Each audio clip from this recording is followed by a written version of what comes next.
जय हिंद। अब दिवाली का सीजन आया है तो डेफिनेटली लोग ट्रैवल करने का सोचेंगे। उससे भी मोस्ट इंपॉर्टेंट, अब जैसे ही ये नवंबर विंटर्स आएगा, क्वार्टर 3, और देखो पूरे साल में ना 2 सीजन होते हैं जब लोग ट्रैवल करने की सोचते हैं। एक मई जून के आसपास, चलो भाई बच्चों को लेकर चलते हैं, छुट्टियां आ गई या बाहर कहीं चलते हैं ये वो, और एक ये सेकंड, 2 सीजन होते हैं। अब पहला सीजन तो निकल गया, अब सेकंड टाइम आ रहा है जब क्वार्टर 3 में एक ट्रैवल इंडस्ट्री वगैरह के रिजल्ट अच्छे आ सकते हैं।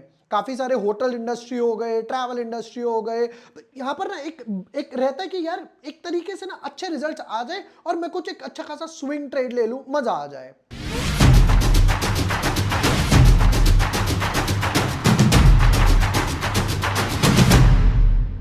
हाय everyone, my name is Vibhor Varshney, I am a SEBI registered research analyst. तो जैसे कि हम लोगों ने ये नरेशन करी, तो डेफिनेटली ये तो क्लियर है कि अब आज जो वीडियो में डिस्कस होने वाला है वो कहीं ना कहीं ट्रैवल से रिलेटेड है। क्या फाइनेंशियल्स है, टेक्नो फंड एनालिसिस करेंगे, फाइनेंशियल्स क्या बोल रही हैं, क्वार्टर रिजल्ट्स क्या है, कंपनी प्रॉफिट में है नहीं है। क्योंकि यूजुअली क्या होता है, जैसे काफी सारे ट्रैवल ऑनलाइन पोर्टल है ना, वो लॉसेस वगैरह में रहते हैं, एक्यूमुलेट रहते हैं, स्टार्टअप्स वगैरह होते हैं। तो इस कंपनी का क्या चल रहा है, आगे फ्यूचर प्रोस्पेक्ट क्या है, उससे भी मोस्ट इंपॉर्टेंट चार्ट क्या बोल रहा है, हमारे लिए तो भाव भगवान छे।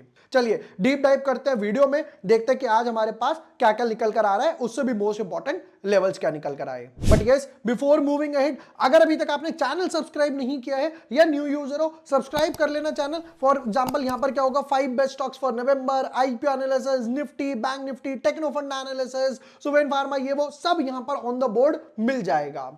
अब आज का जो स्टॉक पिक किया है वो है न्यू एज का one of the Ease My Trip. अब ईज माई ट्रिप में क्या हुआ रिसेंटली, पहले तो चार्ट का स्ट्रक्चर समझते हैं। रीसेंट चार्ट का स्ट्रक्चर लग रहा है कहीं एक कंसोलिडेशन फेज चल रहा है।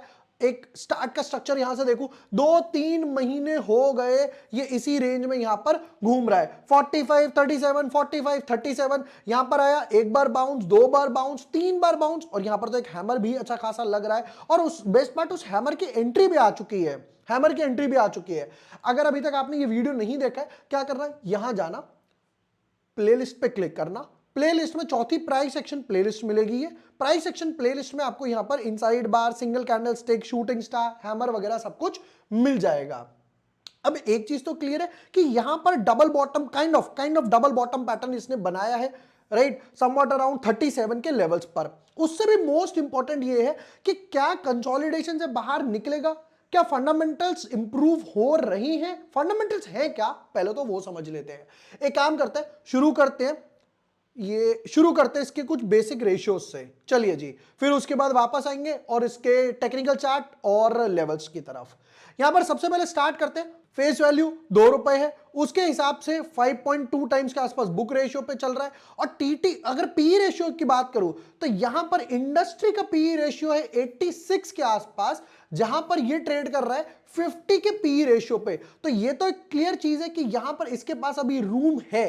पी रेशियो के हिसाब से बात करूं तो 50 86 के आसपास ट्रेड कर रहा है, तो ये ऑलमोस्ट 2/3 पे ट्रेड कर रहा है, यानी अभी भी कंपनी के पास रूम है अकॉर्डिंग टू पी रेशियो। उसके बाद चलता है इसकी कुछ प्रमोटर होल्डिंग्स, जो हम ऑलवेज देखते हैं।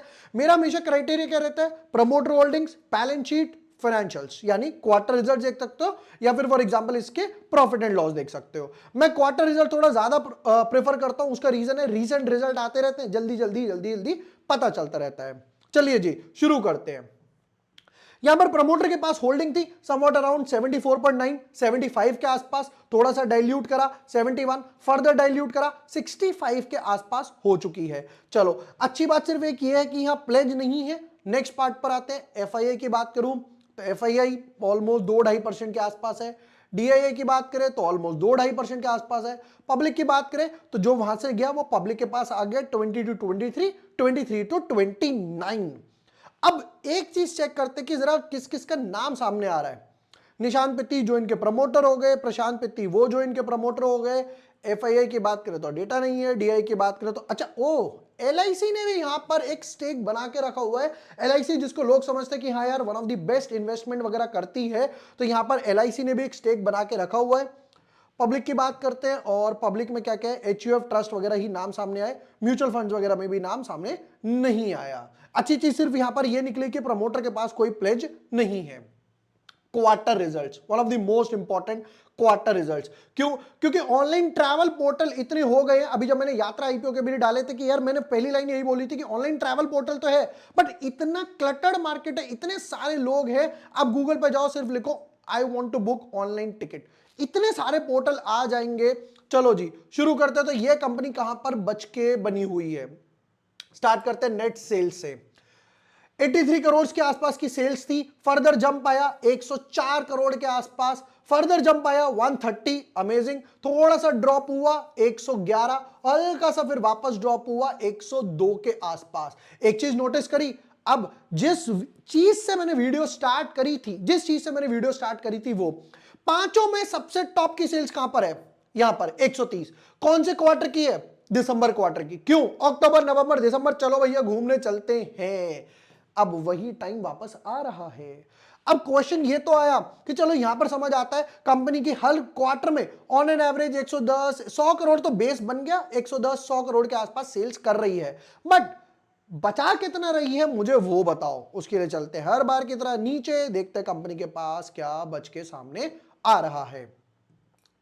ये है वो 33 करोड़, फर्दर हल्का सा 10% के आसपास डाउन गया 30 करोड़, एक अच्छा खासा बूस्ट मिला 44 करोड़, क्योंकि यही वो क्वार्टर था सबसे ज्यादा सेल जो हुई थी 130 के आसपास। 130 करोड़ पे 44 करोड़, यानी कि 33% के आसपास margin. Wow, that's looks fabulous.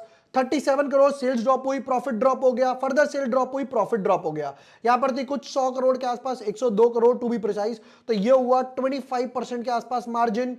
ये था आई डोंट रिमेंबर, मान लो कितना था, ये हो गया ऑलमोस्ट 30% के आसपास मार्जिन। तो 25-30% के मार्जिन से ग्रो कर रही है, 25-30% के मार्जिन से।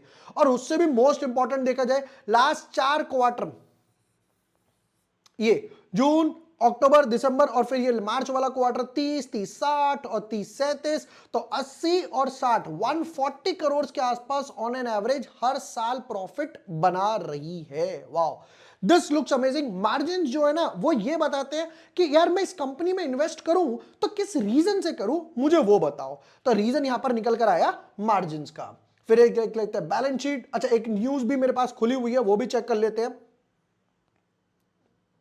चलिए जी, थोड़ा और जूम इन ले लेते, काम करते हैं। इक्विटी कैपिटल की बात करूं तो यहां पर 21 बोनस आया, स्प्लिट आया, ये बोनस और स्प्लिट का इफेक्ट है।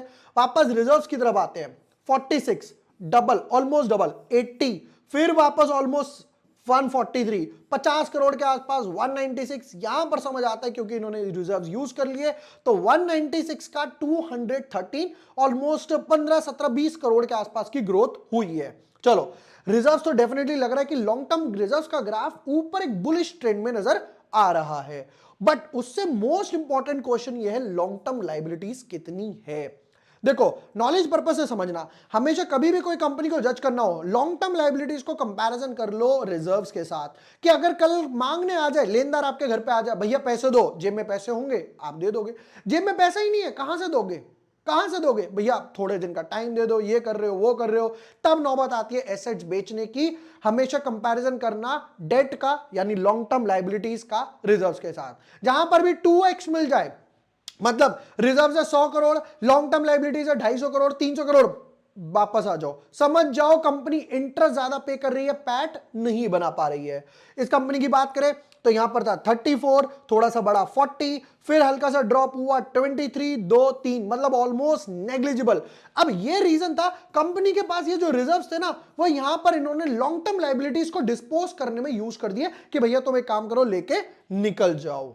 चलो जी, तो बैलेंस शीट तो अच्छी नजर आ रही है, क्वार्टर रिजल्ट्स भी अच्छे नजर आ रहे हैं, सीजन भी आने वाला है। एक जो न्यूज सामने आई वो ये देखा कि हाँ 31 जुलाई की न्यूज थी, तो वो अब जो क्वार्टर रिजल्ट्स अब आएंगे उसमें ये फैक्टर होने आएगी। ये क्या बोलते हैं जी, proposed acquisition of 51% of aggregate paid up capital of each of 3 कंपनियां, each of Guideline Travel Holidays, Duke Travels Private Limited और ट्रिप शॉप। 3 कंपनीज में हर कंपनी का मुझे मिनिमम 51% के आसपास चाहिए। तो इससे पता क्या होता है कि जहां पर मैं जा रहा था, मान लेते हैं मैं ऑनलाइन गया, अरे यार इस पे मिल रही है टिकट 5,000 रुपए की, इस पे टिकट मिल रही है 4800 की, तो इन्होंने क्या करा, जो 4800 वाला है भैया तू मेरे साथ आ जा, मैं तेरे साथ काम करने को रेडी हूं। चलिए जी, लेवल्स पर आते हैं। कंसोलिडेशन का फेज है। अब देखते हैं चार्ट के कुछ लेवल्स। एक लेवल्स तो समझ आ रहा है कि यहां पे जहां पहले ये सपोर्ट बना हुआ था, रेजिस्टेंस बना हुआ था इनफैक्ट, और वापस से जाके सपोर्टिव जोन बन गया। तो एक चीज तो क्लियर है, 37 का लेवल स्टॉक के लिए मोस्ट इंपॉर्टेंट है। वीकली चार्ट और जूम इन करते हैं, देखते हैं वीकली चार्ट का क्या स्ट्रक्चर नजर आ रहा है। चलिए जी, वीकली चार्ट के स्ट्रक्चर की बात करी जाए तो यहां पर भी सेम चीज नजर आ रही है। क्या? हैमर। वीकली चार्ट में हैमर का क्या रूल है, नीचे गया वापस से पुल बैक लेकर आया तभी जाकर हैमर बना होगा। सबसे पहली चीज तो ये। दूसरी इंपॉर्टेंट चीज की बात करूं तो ये देखना किस तरीके से ये 37 के आसपास टिका हुआ है। 1 2 3 4 बार 37 के लेवल से यहां पर एक अच्छा खासा बाउंस नजर आ रहा है। चलिए जी, लेवल्स देख लेते हैं क्विकली। स्टॉक इस टाइम ट्रेड कर रहा है 39.8 टू बी प्रिसाइज, यानी 40 हो गया लेवल्स, राइट। 40 लेवल्स के आसपास ट्रेड कर रहा है। तो एक चीज तो क्लियर है, 36, अच्छा वन मोर थिंग, 37 का लेवल निकल कर आया, हम स्टॉप लॉस थोड़े से बफर के साथ रखेंगे, वो हो जाएगा 36। Reason 36 is a Gann number, 6 multiply by 6। चलो, तो ये लेवल निकल कर आ गया। अब आ जाते हैं लेवल्स पर कि क्या क्या लेवल्स निकल कर आ रहे हैं। जस्ट 1 मिनट, तो स्क्रीन कंप्रेस करते हैं। ये एज ऑलवेज लग रहा है अगर इस कंसोलिडेशन फेज से बाहर आता है तो वापस से ऊपर जाने के लिए ट्राई करेगा। कंसोलिडेशन से फेज बाहर आता है मतलब लग रहा है क्वार्टर 2 के रिजल्ट्स और क्वार्टर 3 के रिजल्ट्स, इंपैक्ट जो अब चल रहा है सीजन, उसके रिजल्ट अच्छे आते हैं। तो पहला रेजिस्टेंस जोन जो दिखाई दे रहा है वो समवॉट यहां पे दिखाई दे रहा है, समवॉट अराउंड 50 के आसपास। दूसरा रेजिस्टेंस जोन जो हर बार था, ये देखना, ये समवॉट अराउंड 57 के आसपास, और फिर फाइनली 65 के आसपास, 64 is also a Gann number, 8 multiply by 8। तो रिस्क रिवॉर्ड तो डेफिनेटली क्लियरली नजर आ रहा है मेरे पास, ये लेवल्स निकल कर आए और रिस्क रिवॉर्ड फेवरेबल है। ये तो ईज माई ट्रिप के डिटेल्ड एनालिसिस। कोई और भी स्टॉक है जिस पे आपको लेवल्स चाहिए, फंस गए हो, बाय कर लिया है, होल्ड करूं नहीं करूं, एग्जिट कर दूं, या बाय करने का मन है, कमेंट सेक्शन में स्टॉक का नाम कमेंट कर सकते हो। वीकेंड है, मैं और मेरी टीम आपको उस पर एनालिसिस वगैरह प्रोवाइड करेंगे। वीडियो पसंद आया हो, share with your friends, like and subscribe. Thank you for watching the video. Lots of love.